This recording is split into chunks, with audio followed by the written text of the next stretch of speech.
Okay, so I just got home not too long ago from voting. I'm trying to make a video that's like very concise, but it's hard, to talk about my political philosophy and why I obviously voted for Donald Trump. But the main gist or like the main reason why I'm making this video is because I was wearing my Donald Trump hat and this lady looked at me, kind of gave me a dirty look, and I was just thinking like, I wonder, like not kind of, it was a dirty look. And I'm used to it whenever I wear my Donald Trump hat. It's people always making assumptions about me, giving me dirty looks. Sometimes they'll say something, just random comments, and I'm just like, whoa, you don't know anything about me. You're just, judging me based on the hat that I'm wearing, but you don't know anything about my ideology or the way I see things. So that's why I'm making this video. I'd like to explain why I support Donald Trump, why I voted for him June 7th in California, a state that is very liberal. I have a very liberal background. I went to a very liberal university. All my friends are very liberal. Definitely a controversial thing to, support Donald Trump in my community. So, yeah, here I go. So I guess like fast forward to today, like I've been following the election and stuff. Fast forward to today where we just have Bernie Sanders, Hillary Clinton, and Donald Trump. I had to use a logical method of. It's hard to make a fast video, but I do have to touch a little bit on like how important logic is. Logic is super important when making decisions, important decisions like choosing your president and analyzing policy and stuff. So that's another thing that. Oh, hey Nacho, come here. Are you kidding me? Come here. This is my doggy. He's so cute, but he stole a piece of bread from the kitchen. Bad dog. Go. Okay. Sorry. Okay. So, anyways, where was I? Oh yeah, logic. Logic is super important. So my whole analysis is based on logic. So how I got to picking the best candidate out of these three was process of elimination. I have my criteria, and then I literally just eliminated the candidates that didn't meet my criteria the best. My primary consideration is that I want a candidate who can best improve the quality of life for the American people. That is super important to me. That is the main thing for me, and I think a lot of people feel the same way. Everybody wants our society as a whole to improve, and that's what I want. It's fair to say that, but it's not 100%, valid with certainty. So my opinion is that I want a president that will improve the quality of life for everyone. My second, more subtle consideration is that I personally don't like government, and I'm not an anarchist or like anything like that, or like a libertarian, like very libertarian. I guess I'm libertarian-ish, but it doesn't matter. I just don't like big government.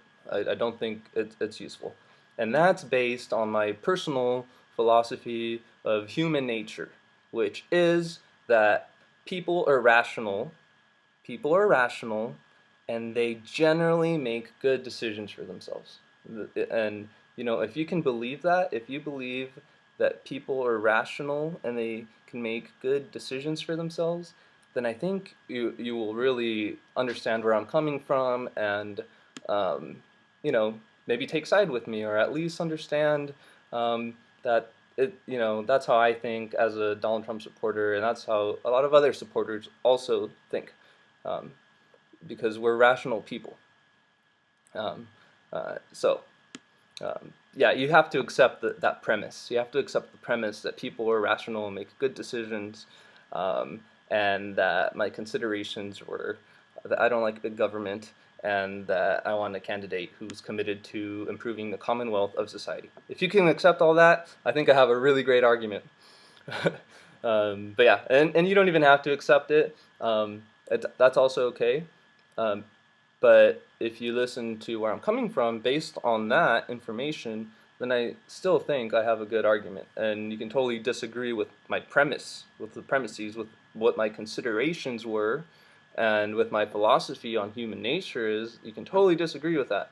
But I think my logic is foolproof. Not to, sound condescending or anything. It's logic. Um, okay, so how I eliminated, Hillary. Just, I don't even feel like I need to talk about her. Eliminate really fast. Just doesn't meet my primary consideration. I don't think her main goal is to improve the quality of life, for every American. I just think she has other goals. Um, I don't like big government. She is big government. She is like definition politician, all this stuff. I don't feel like I even need to talk about her. I think a lot of people know. It's kind of sad that people don't know, but there's plenty of evidence out there. Maybe I'll link some stuff, but yeah, I don't want to turn it into anti-Hillary video. Bernie Sanders, I have to admit, he does meet, my first criteria sufficiently. He cares about people. He is focused on improving the quality of life of everyone, He really does. He cares about people. He's a good guy. Um, I don't agree with his methodology, which definitely, I think it goes against my first criteria, most, so like someone who most improves the quality of life of people, but also my second consideration, right, which is I don't like big government. Bernie Sanders is also a definition politician. He's been a politician his entire life. He is anti-establishment and stuff. But at the end of the day, he is a politician, and his methodology, higher taxation, is certainly requires. It requires. If you tax more and you create more programs, it just requires a bigger government. And again, I think that people can make better decisions for themselves than someone else, the government. I think, that's just a fundamental belief that I have, that people are rational and can make good decisions for themselves. Like, you have to accept that to like really understand where I'm coming from and why I believe this stuff strongly. Um, so yeah, Bernie Sanders, his methodology is just, to me, is not as good as the one that Donald Trump has, which is his tax plan. His tax plan is amazing. It's a simple four-tiered program that lowers taxes for everyone, and it eliminates taxes for the lowest ladder in the income spectrum. And that's families that are making $37,500 or less. If your family is making $37,500 or less, your tax is going to be zero. $0. That is amazing. It's just incredible, Um, and like, he would lower taxes for everyone, but the people who are struggling the most, completely eliminate it for them. And I've done the math, and it comes out to be $5,625 for the families that are making $37,500 a year. And that's rough, especially if you're the head of a household and you have a family to feed and house. 37.5 is not a lot, and if 5,000 of that 37.5 is being taken away from you, uh, you know, that's even harder. Like, it's very hard. Um, and and I strongly believe that not taxing these people that are struggling will help them. I think it will improve the quality of their life. Um, People will be able to afford, I don't know, families that maybe before weren't able to take trips can now take, little family trips. Um, some may be struggling to put food on the table, and now at least, like, they can do it a little better, you know. Um, there's just people can spend their money better than the government. Currently, the income tax is 15%. That's a lot. That's a lot. $5,000, 5,600 for those making 37.5 is a lot. Um, and what's it used for? War. Like, it's used for stupid stuff. Like, the government isn't even using it for like good things, right? And some will argue, oh yeah, it gets back to them and stuff. But at the end of the day, not really. It doesn't really go back to them, right? Especially those who are struggling a lot, um, which tend to be people with lower levels of education. Maybe there may be some language barrier. Just access to these resources is not as easy. So some people don't benefit at all from the money they're spending in taxes for programs that are supposed to benefit them. They literally just don't even get access to them. It's sad. It's sad. So I strongly, strongly believe that cutting taxes for the people that are really struggling is a great thing, and cutting taxes for everyone in general is a great thing because it will improve the quality of life for everyone. And I guess it sounds kind of weird. It sounds like I'm saying like, oh, if you have more money, you're happier, but essentially, yes. I'll reiterate, like if you have more money, in a sense, you are a little more happy because if you aren't happy, if you're struggling, if your family that's struggling in America, it's probably because you don't have money. You don't have enough money to feed your family. You don't have enough money to pay for rent. So I think any help, a boost in your income, because you're not being taxed, will be helpful.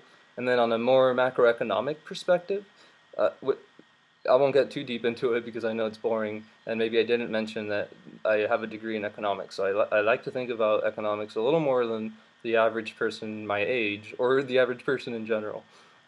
So bear with me here. I'm almost done. Just like on a macroeconomic perspective, lower taxes would also lower the marginal tax for capital, right? And a lower marginal tax for capital would result in a higher GDP and a larger capital stock. And what does that do? Well, that increases wages and the number of jobs. More jobs, higher wages, lower taxes. I don't. It's just math. You can't argue against this stuff. It all makes sense. They're all principles of economics. Donald Trump is an economist. In fact, that is what he's done his entire life is think about money and think about how, he can make the most money. How can people make the most money? That will make people more happy.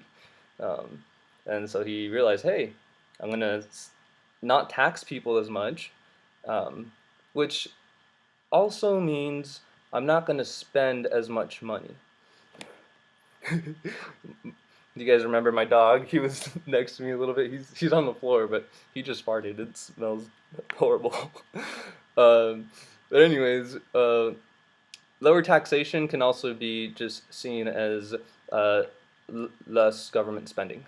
So, if you don't spend as much money, then what happens? You have more money, right? It can be really simple. It can also get more elaborate when we're talking about capital stock and macroeconomics and our deficit and how, the exact percentage that our GDP would increase by. Maybe I'll make a video like that too. It'll be a little more nerdy and more economy and stuff. But the main principle is that I've done a lot of research on this and that I've analyzed every single candidate's, Hillary, Bernie, even our current plan. I've analyzed all of their tax proposals, and Donald Trump best meets my criteria for improving the life of everybody because of the tax proposal, because they would reduce our deficit. He would reduce our deficit the best, and by reducing our deficit, we would all have more money. Things to think about. Things that you just can't argue against. So I take pride in my stance because it's all logical. It's you can definitely, I guess you can argue that Donald Trump is a racist. Okay, and I'll end with this. You can argue that Donald Trump is a racist. You can't argue that his tax plan is ineffective or doesn't work, won't help the people the most in terms of giving them the most money at the end of the year, basically. You just can't argue that. Hillary or Bernie would take way more money, even more than our current, standard. So, but you can say he's a racist. That's fine. And if that's the reason you're not going to vote for him, I feel bad. Now I feel like I have to explain. Okay. Last thing is, it's impossible to prove with 100% certainty that Donald Trump is a racist, and that's just, people need to do that. It's very clear, like that, like people need to understand that he is not a racist. You can believe that he's racist, but like asserting with certainty that he's racist is not okay. Um, and it's just all logic. Like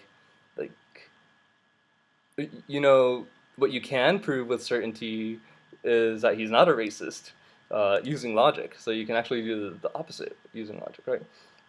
And the main argument for the reason why he's racist, I guess, is like, um, wait, I'm getting ahead of myself. Also, maybe I feel like people need to understand the definition of racism and like what it means to be a racist. Okay. So if you understand the definition of racism, what it means to be a racist, a participant of racism,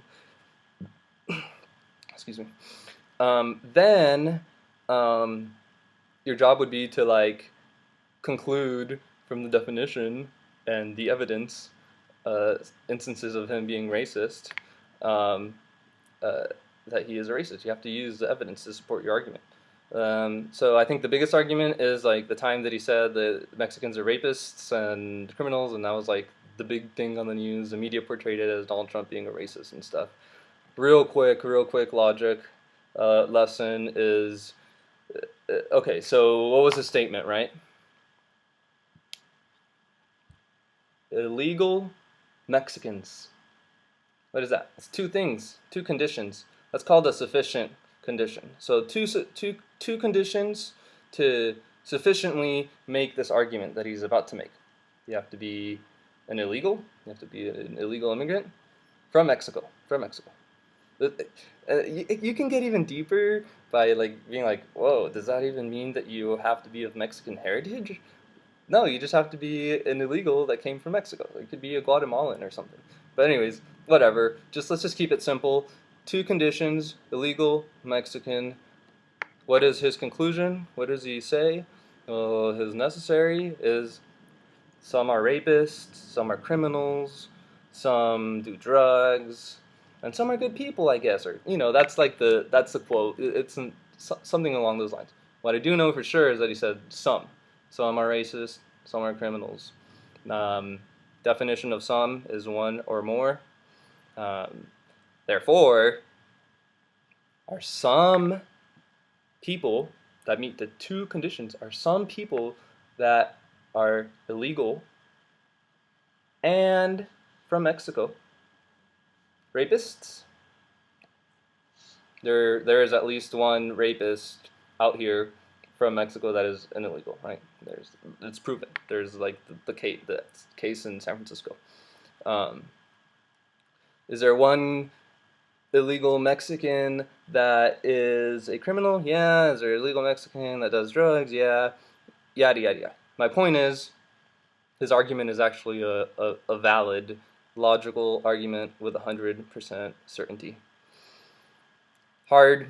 I'd really hate to like be so picky with words and stuff, but you know what? At the end of the day, it's really important because what is really getting people is the rhetoric, and like, who cares? Rhetoric is whatever.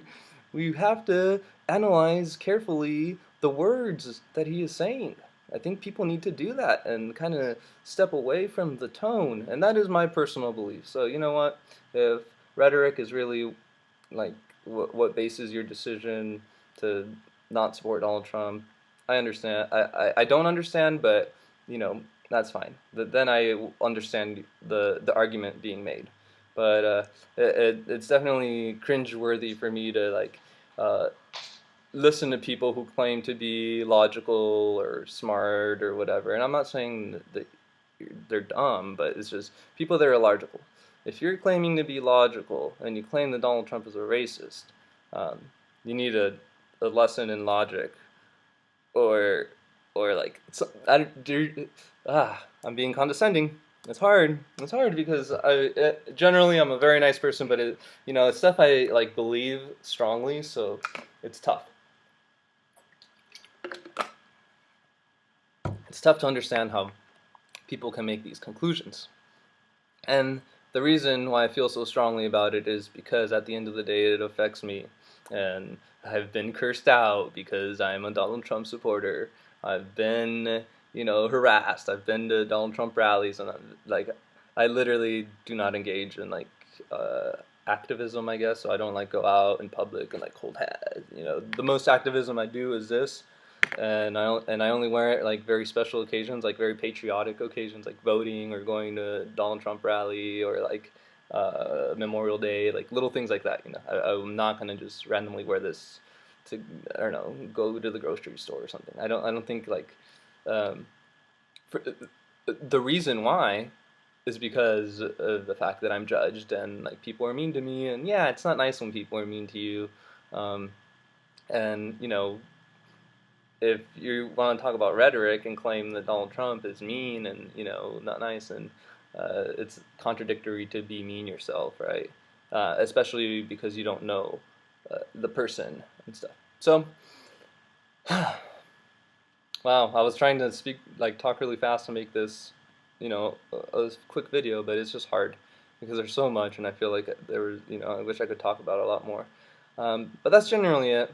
I really hope that if you were able to get through this video, or at least, kind of skip through and hear what I had to say, some things, stick with you, and at the very least, I really do hope that your perspective can change on what a Donald Trump supporter is like, because um, I, for myself, I'm just not racist, and that's the most annoying one, right? I'm not racist, and I'm voting for Donald Trump because I think he can make America great again, um, by helping people who are really struggling and everyone else, but mostly people who are really struggling, and that's why they're all coming out. Um, and same with people, they're called the silent majority, because there's a lot of people that struggle, um, and a lot of people that don't think logically, I guess, and don't really take emotion into consideration, and that's a big argument against him, is that he's mean and stuff, and um, that's just another video. I won't get too deep into it, but yeah, please. I think this is my first video. I definitely want to make more videos and kind of talk about more topics, because it's fun and I care about this stuff. So till next time, thanks for watching. Please, please, please remember, it's not nice to judge people, especially all you Trump haters. Don't hate me. And you know what? At the end of the day, is what I say to my friends and stuff too, is you can hate Donald Trump, but you can't hate me. I really do mean well. I don't want to hurt anybody. I want to choose a candidate that can best help the rest of American society. The end. Okay. Cheers, y'all.